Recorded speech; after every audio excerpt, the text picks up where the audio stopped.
എനിക്കൊരു കാര്യത്തെ നല്ല ഉറപ്പുണ്ട്. മൗണ്ട് കാർമൽ ധ്യാന കേന്ദ്രം ഇല്ലാതാവും, നാമാവശേഷമാവും. എന്നറിയോ? ഇവിടെ ആരാധന ഇല്ലാതാകുന്ന ദിവസം.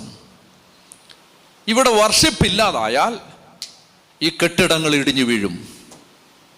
ഇവിടെ ഉണ്ടാക്കിയ എല്ലാ സംവിധാനങ്ങളും തകരും.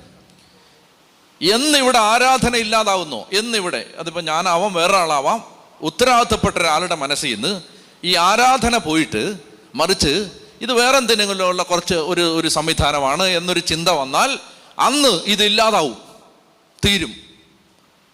അപ്പം അതുകൊണ്ട് എനിക്ക് പറയാനുള്ളത്, നിങ്ങൾ വന്നിരിക്കുന്നത് ഒരു ആരാധനാ കേന്ദ്രത്തിലേക്കാണ്. ഈ ആരാധനാ കേന്ദ്രത്തിൽ നമുക്ക് ദൈവത്തെ ആരാധിക്കാം, നമുക്ക് നമ്മുടെ ദൈവത്തെ പാടി സ്തുതിക്കാം, നമുക്ക് നമ്മുടെ ദൈവത്തെ ആരാധിക്കാം. എല്ലാം അവൻ തന്നോളും. ഒന്നിനും വേണ്ടിയിട്ടല്ല നമ്മൾ ദൈവത്തെ ആരാധിക്കുന്നത്, ഞങ്ങളെ ജീവിക്കാൻ അനുവദിച്ചതിന്.